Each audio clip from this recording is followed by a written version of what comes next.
शाम के 4 बज चुके हैं। 4 बड़ी खबरों का वक्त हो चला है।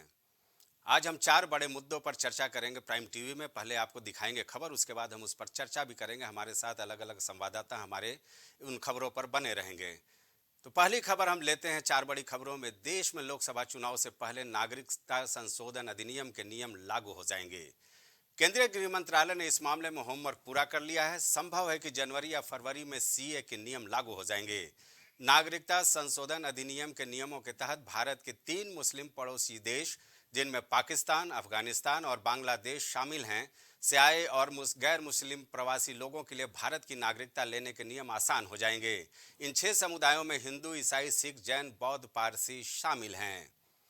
जाहिर सी बात है, सीएए को लेकर तमाम तरह की अटकलें हैं, बयानबाजी का दौर जारी है, सियासत भी जमकर हो रही है और ऐसा लगता है कि विपक्षी दल ये मान करके चल रहे हैं कि लोकसभा चुनाव के पहले अगर सीएए आता है तो इसका फायदा बीजेपी और केंद्र की मोदी सरकार लेने की कोशिश करेगी। कुल मिलाकर के सीएए को लेकर क्या राजनीति रही है, ये किसी से छुपा नहीं है। कांग्रेस समेत तमाम ऐसे विरोधी दल हैं जो इसका विरोध करते हुए नजर आते हैं। बांग्लादेश की मुख्यमंत्री ममता बनर्जी या तृणमूल कांग्रेस सुप्रीमो ममता बनर्जी की बात की जाए या फिर नीतीश कुमार की बात की जाए, ये तमाम जो इंडिया गठबंधन के लोग हैं वो सीएए का विरोध करते हुए नजर आते हैं। इसको लेकर के जो कवायद देखने को मिल रही है, जाहिर सी बात है आने वाले दिनों में एक अलग तरह का सियासी रंग देखने को मिलेगा देश में। और हमें उम्मीद है कि निश्चित तौर पर इसको लेकर के सियासत गरमाएगी। इसमें ध्रुवीकरण की भी राजनीति देखने को मिलेगी, क्योंकि सीएए का मुद्दा एक ऐसा मुद्दा है। हमारे साथ इस खबर पर जुड़ रहे हैं आमिर रिजवी साहब। आमिर रिजवी से मैं बात करूंगा, ये हमारे विशेष संवाददाता हैं। आमिर जी, सीएए को लेकर के राजनीति कोई नई बात नहीं है, अब तो कवायद काफी तेज हो गई है। क्या लगता है लोकसभा चुनाव पर इसका कोई असर भी दिखेगा? जी, देखिए बिल्कुल बता दें कि जो है लोकसभा के चुनाव से पहले ये सीएए के कानून को जो है फिर से लाने की तैयारी की जा रही है। इससे पहले भी जब ये कानून 2019 में बना था, जब आया था तो पूरे देश भर में, लखनऊ में, दिल्ली में, कई जगह, तमाम जगह इसको लेकर बहुत विरोध प्रदर्शन हुए थे। अब लेकिन लोकसभा चुनाव से पहले फिर से सरकार इसको बिल्कुल लाने की तैयारी कर चुकी है और ये लगभग बहुत जल्दी जो है आ भी जाएगा।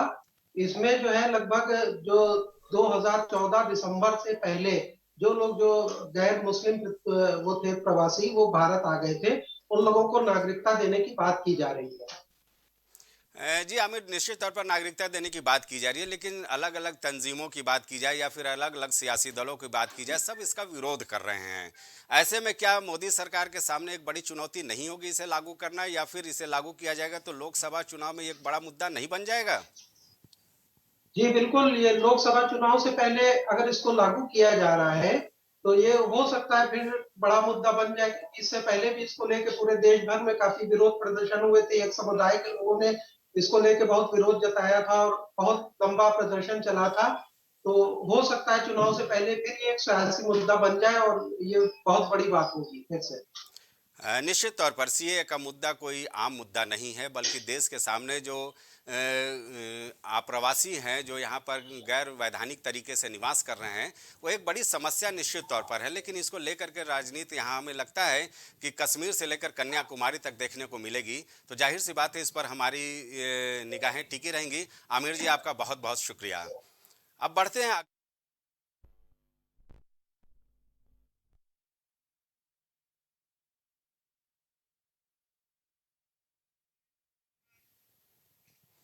अगली खबर हम ले रहे हैं इंडिया गठबंधन। इंडिया गठबंधन को लेकर तमाम तरह की खबरें सुर्खियों में रहती है। विपक्षी दलों के अलायंस को जल्द ही संयोजक मिल सकता है।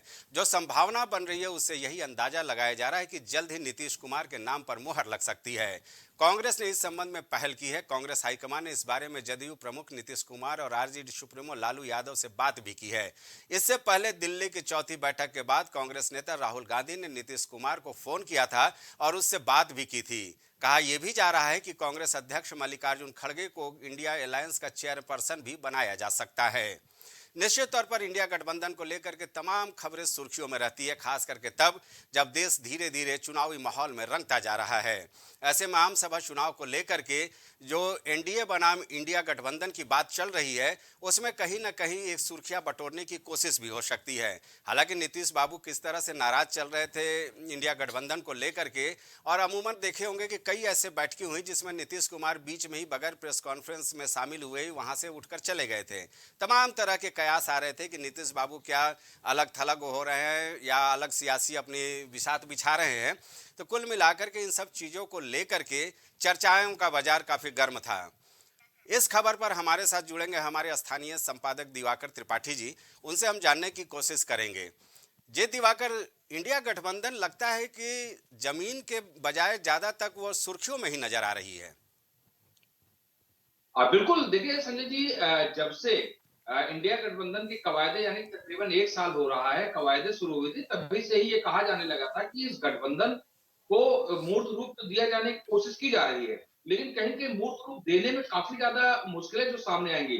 और इसकी सबसे बड़ी वजह ये है कि सभी पार्टियां जो है, यानी चाहे समाजवादी पार्टी कह लें, कांग्रेस कह लें, ममता बनर्जी की टीएमसी कह लें, जेडीयू कह ले, आरजेडी कह ले, ये जो तमाम पार्टियां हैं, सबकी विचारधाराएं अपनी अलग अलग हैं और सबकी सोच जो है वो कहीं कहीं अलग है। एक छत के नीचे तो सबको ला सकते हैं, लेकिन विचारधाराएं जो है वो कैसे आपस में मेल खाएंगी, कैसे संगम जो है इन सभी विचारधाराओं को बनेगा, सबसे बड़ी निश्चित मुसीबत निश्चित ये तौर पर थी। दिवाकर, उसके बाद मैं ये जानने की आपसे कोशिश करूंगा कि जिस तरह से इंडिया गठबंधन के मोर्चे पर नीतीश बाबू का जो रवैया रहा है, अक्सर ये सुर्खियों में आता है कि क्या अभी हाल फिलहाल में जो जेडीयू में घटनाक्रम रहा कि उनके अध्यक्ष ने इस्तीफा दे दिया, खुद उन्होंने कमान संभाल ली, इसके बाद ये कहा जा रहा था कि हो सकता है ये बीजेपी के भी संपर्क में हो। इस बीच जिस तरह से केजरीवाल ने उनका मल्लिकार्जुन खड़गे का नाम प्रधानमंत्री पद के उम्मीदवार के रूप में पिछली बैठक में पेश किया था, ये तमाम ऐसी चीजें, ऐसा लगता है कि नीतीश कुमार को ये मनाने की कवायद है, क्योंकि ये माना जा रहा था कि इस पूरे मुहिम को नीतीश कुमार ही लेकर आगे बढ़े थे। जी बिल्कुल देखिए, नीतीश कुमार ने ही कहीं के इस पूरे मोर्चे का ताना बाना रचा था। जो महागठबंधन होता है उसकी कवायद जो है वो नीतीश कुमार ने ही शुरू की थी।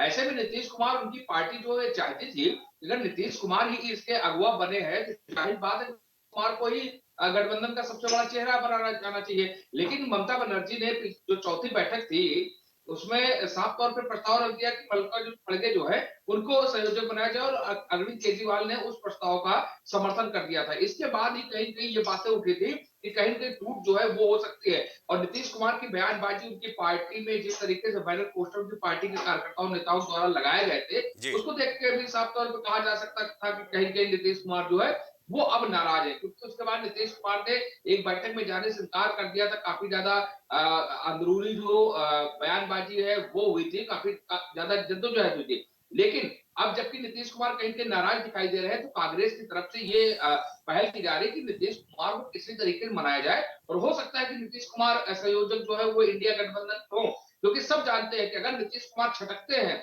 और नीतीश कुमार इंडिया गठबंधन से अलग हटते हैं तो कहीं कहीं इसका नुकसान जो है वो इंडिया गठबंधन को होगा और फायदा जो है वो जी एनडीए दिवाकर को होगा। दिवाकर यही दिवाकर वजह है मैं कि एक नीतीश मैं कुमार एक को बनाने। सवाल और आपसे जानना चाहूँगा कि कहीं इसको इस रूप में तो नहीं देखा जा रहा है कि चूंकि एक इंडिया गठबंधन के अंदर ही अलग तरह का गठबंधन बन गया था, जिसमें माना जा रहा था कि अखिलेश यादव के साथ ममता बनर्जी, अरविंद केजरीवाल और तमाम दल थे जो कांग्रेस को कहीं ना कहीं इस बात के लिए मजबूर कर रहे थे कि सीटों का जो बंटवारा होगा वो उन सियासी दलों को ज़्यादा हो जो स्थानीय स्तर पर मजबूत हैं। नीतीश बाबू चूंकि शुरुआती दौर में अगवा रह चुके हैं इस पूरे गठबंधन का, तो नीतीश कुमार को अगर संयोजक बनाया जाता है तो संभवतः ये सीटों का बंटवारा का जो फार्मूला है इसमें भी कहीं ना कहीं एक बीच का रास्ता वो निकालने में कामयाब होंगे। ये मकसद तो नहीं है कहीं? अब बिल्कुल देखिए, यही मकसद है। जब गठबंधन बना था, गठबंधन बाद बैठकें हुई थी, कहीं कहीं चर्चा हुई थी, तो सभी जो क्षेत्रीय दल है, चाहे वो नीतीश का क्षेत्रीय दल हो यानी कि नीतीश की जो पार्टी है, चाहे वो अखिलेश यादव का समाजवादी पार्टी हो, चाहे ममता बनर्जी हो, इन सभी लोगों ने ये राय रखी थी और ये बात कही थी कि जो सीट शेयरिंग का अधिकार है वो कहीं कहीं क्षेत्रीय दलों को देना चाहिए, क्योंकि क्षेत्रीय दल जो है वो मजबूत है अपने अपने प्रदेशों में। ऐसे में कहीं कहीं कांग्रेस पसोपेश की फंसी थी। अब जबकि अगर कांग्रेस का जो राष्ट्रीय अध्यक्ष है मल्लिकार्जुन खड़गे, वो राष्ट्रीय संयोजक बन जाते हैं इस गठबंधन के, यानी तो जाहिर बात कहीं कि ये मामला भी खटाई में होता पड़ेगा। यही यानी वजह है यानी कि एक दिवाकर खेमा ये मान अलग बना। करके चला जाए कि कांग्रेस ने नीतीश बाबू के इस पूरे प्रोजेक्ट को हाईजैक कर लिया। बिल्कुल हाईजैक कर नहीं लिया, हाईजैक करने की कोशिश की जा रही है। लेकिन अब जिस तरीके से नीतीश बाबू छटक गए हैं, उनकी नाराजगी दिखाई पड़ी है। जिस तरीके से अखिलेश यादव हो या ममता बनर्जी हो, उन्होंने ये कहा है कि नहीं, सीट शेयरिंग का जो अधिकार है वो कहीं न कहीं क्षेत्रीय दलों को दिया जाए। तो कांग्रेस भी कहीं न कहीं बैक हल्का सकती है, और यही वजह है कि कांग्रेस मनाने में जुटी है नीतीश बाबू को कि नीतीश अगर नहीं मानते हैं तो जाहिर-सी बात है कि अखिलेश यादव भी छटकेंगे, और कहीं न कहीं ममता बनर्जी ये जो है वो भी कहीं न कहीं किनारा करते हुए नजर आएंगे। और इससे नुकसान जो है सबसे बड़ा वो कांग्रेस को होगा, क्योंकि कांग्रेस इस वक्त अगर देखा जाए तो कांग्रेस की जमीन जो है वो पूरी तरीके से सियासी जमीन किसकी हुई है, और कांग्रेस को जरूरत है इन क्षेत्रीय दलों की बैसाखी की, जिससे कहीं कहीं वो एनडीए को एक प्रकार देखा जाए कि मुंह तोड़ जवाब दे सके, या फिर आ जाए कि उनके सामने खड़ी हो सके लोकसभा चुनाव में। तो यही वजह है कि कांग्रेस जानती है कि इन लोगों से नाराजगी नहीं लेनी, इनको एक साथ रखना है। जो 28 दल पिछली बैठक में शामिल हुए, तो उनको एक छत के नीचे हमेशा रखना है, और इंडिया गठबंधन को कहीं कहीं मजबूत करना है। यही वजह है कि मनाने की कोशिश जो है नीतीश की जा रही है। हो सकता है कि आगे चलकर नीतीश इस इंडिया गठबंधन का सबसे बड़ा चेहरा या फिर कहें कि संयोजक बन के सामने आए। हाँ, बेशक दिवाकर, बहुत बहुत शुक्रिया इस जानकारी के लिए। मैं आपको जो रणनीति मुझे नजर आ रही है वो साफ तौर पर ये नजर आ रही है कि चूंकि दक्षिण भारत में कांग्रेस का दबदबा है, वहां से वो पर्याप्त सीटें ला सकती है। उत्तर भारत में अगर उसको 10 से 15 सीटें भी राज्यों में मिल जाती है तो एक बेहतर कंडीशन में होगी। इस बात को लेकर के कांग्रेस की कवायद चल रही है। चलिए बढ़ते हैं तीसरी बड़ी खबर की ओर। दिल्ली शराब नीति में कथित घोटाला मामले में दिल्ली के मुख्यमंत्री अरविंद केजरीवाल आज भी प्रवर्तन निदेशालय के सामने पेश नहीं होंगे। केजरीवाल ने ईडी को अपना जवाब भेज दिया है। उनकी पार्टी का कहना है कि अरविंद केजरीवाल ईडी की जांच में सहयोग करने के लिए तैयार हैं, लेकिन जांच एजेंसी का नोटिस गैर कानूनी है। आम आदमी पार्टी का कहना है कि अरविंद केजरीवाल को गिरफ्तार करने की साजिश की जा रही है, उन्हें चुनाव प्रचार से रोकने की कोशिश की जा रही है। आपने चुनाव से पहले नोटिस जारी करने पर भी सवाल उठाए हैं।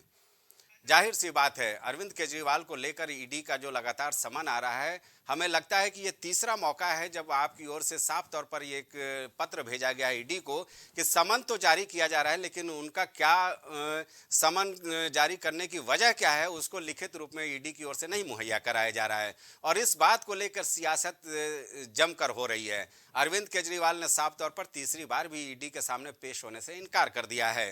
ये बहुत बड़ा मुद्दा है। हमारे साथ इस खबर पर जुड़ेंगे हमारे विशेष संवाददाता अजय द्विवेदी। अजय द्विवेदी जी, जाहिर सी बात है दिल्ली की सियासत पर जानकारी भी रखते हैं। अजय जी, हम जानने की ये कोशिश करेंगे कि आखिर ये ईडी और आपके बीच ये क्या सांप सीढ़ी का खेल चल रहा है।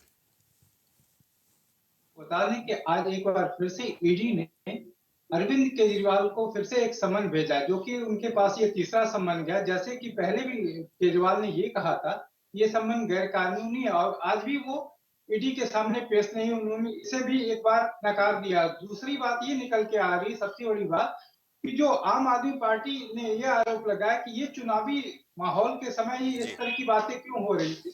ये केस जो है शराब घोटाले मामले को लेके बार बार केजरीवाल को सम्मन भेजी जाने की बात हो रही है। तो उनका ये कहना कि 1.5 साल पहले का ये मुद्दा है, लेकिन जब ये सम्मन चुनावी समय में ही क्यों बार बार भेजा जा रहा है, तो इसको ईडी के सामने वो इसलिए पेश नहीं हुई कि उनका ये कहना है कि वो उनको कैंपेनिंग से रोकने का एक हथकंडा अपना रही बीजेपी, इसलिए वो शायद उनके कहने से ईडी बार बार उनको प्रभावित करने की कोशिश करे। आपको बता दें कि ईडी का जो सारा मामला है, इससे पहले सबसे बड़ा एक संयोग आपको बताते हैं संजय जी, कि इसमें जो निकल के दो बातें आ रही कि इस समय ईडी के छापे दो जगहों पे चल रहे हैं। एक तो झारखंड में जहां हेमंत सोरेन की सरकार है, दूसरा वही अरविंद केजरीवाल की सरकार है।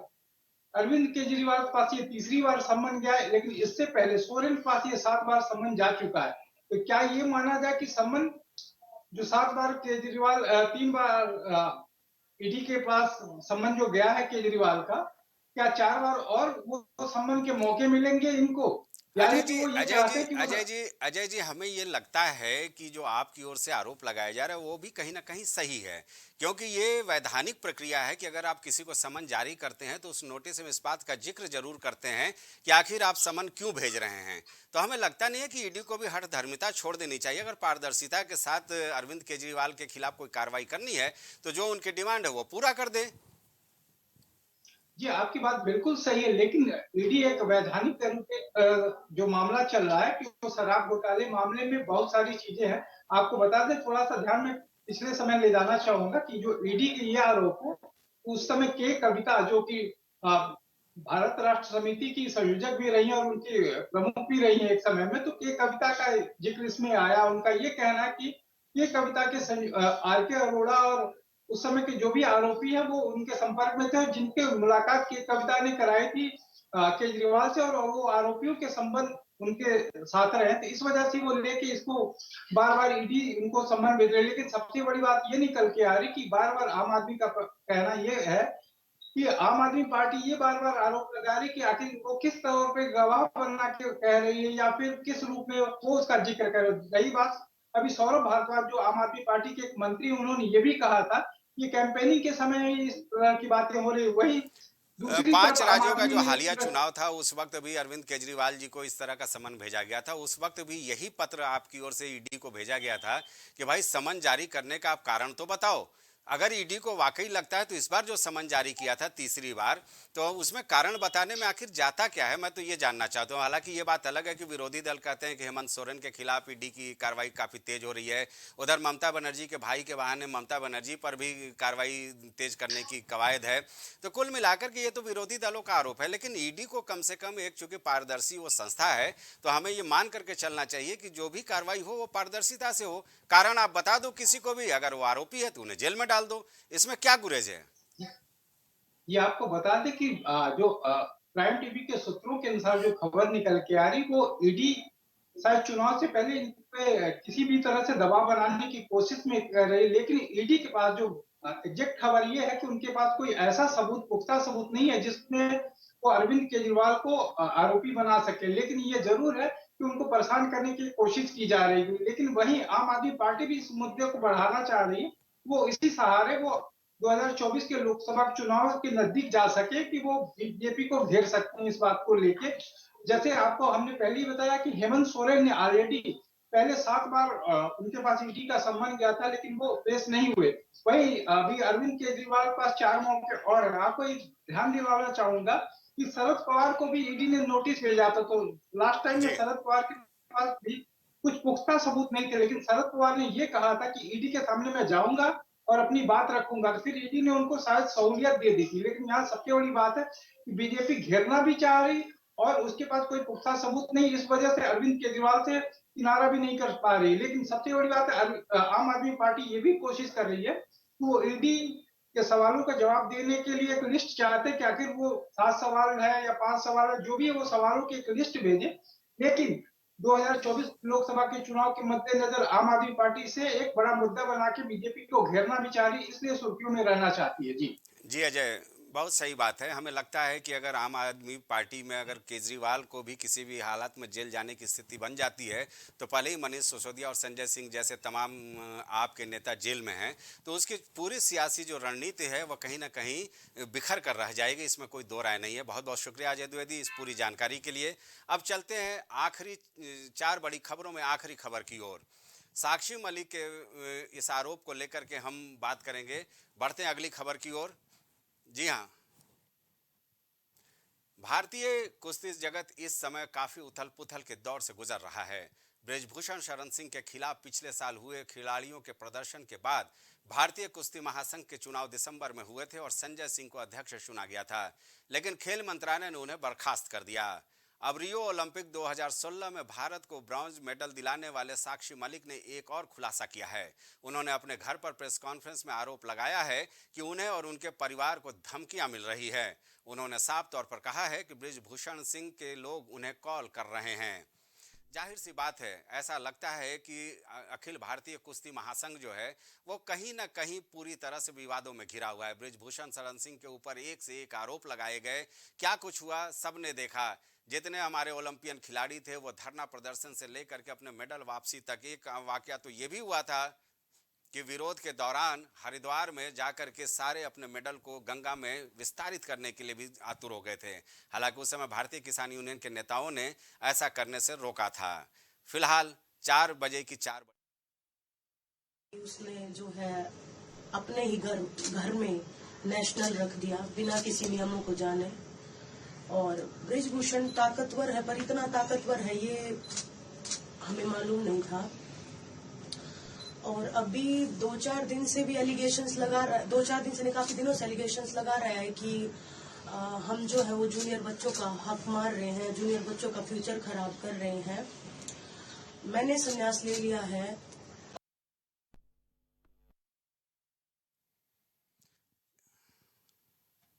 इस खबर पर हम चलते हैं अपने विशेष संवाददाता अजय द्विवेदी जी के पास एक बार फिर। उनसे हम जानने की कोशिश करेंगे कि आखिर ये क्या कुछ चल रहा है, कुश्ती संघ में क्या कुछ चल रहा है। अजय जी, क्या लगता है भविष्य, कितनी किरकिरी हो रही है देश की? जी आपको बता दें, एक आज फिर से एक बार ब्रजभूषण शरण सिंह का जिक्र आया कुश्ती संघ में, लेकिन न इस समय ब्रजभूषण शरण सिंह कुश्ती के अध्यक्ष हैं, न ही कुश्ती संघ से जुड़े। हाँ, ये जरूर है कि पिछले दिनों जो किरकिरी हुई कुश्ती संघ की, एक बार साक्षी मलिक की मां के पास फोन आया, जैसा कि उनका आरोप है। तो उनकी मां के पास फोन आया, ब्रजभूषण शरण सिंह के लोगों ने उन्हें फोन कराया और धमकियां दी हैं।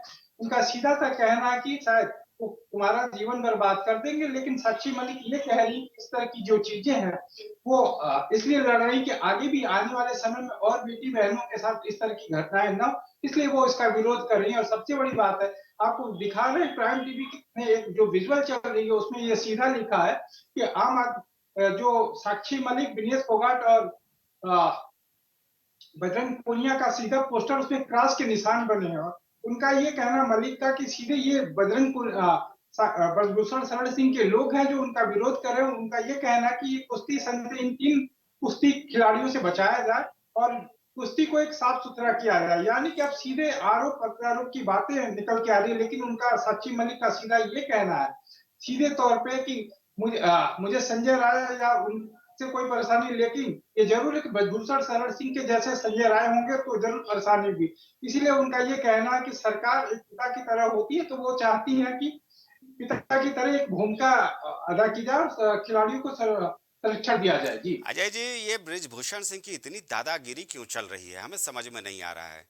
एक बार चुनाव होता है, फिर जो नए अध्यक्ष बनते हैं संजय राय, उनकी बर्खास्तगी होती है, संघ बर्खास्त किया जाता है। तो इसको लेकर के आखिर क्या केंद्रीय खेल मंत्रालय कर क्या रहा है? ब्रिजभूषण सिंह के आगे इतना नतमस्तक क्यों नजर आ रहा है? जी, इसके पीछे की जो कहानी प्राइम टीवी के सूत्रों के अनुसार है कि सबसे बड़ी बात है 2000 लोकसभा 24 का चुनाव सामने, और ब्रिजभूषण सिंह गोंडा से, उत्तर प्रदेश के गोंडा से आते हैं। एक कद्दावर नेता के रूप में जाने जाते हैं और बाहुबली भी माना जाता है। सबसे बड़ी बात यह भी है कि पिछले काफी समय से वो कुश्ती संघ के खेल पे काबिज रहे हैं और इसलिए अभी ब्रिजभूषण संघ की जड़ें काफी अंदर तक फैली हैं।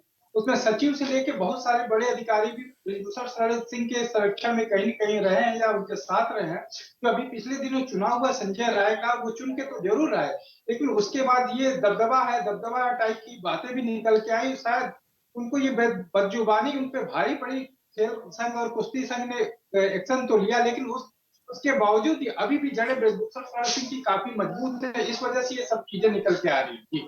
लेकिन इसमें कहीं ना कहीं सरकार की भी तो किरकिरी हो रही है अजय।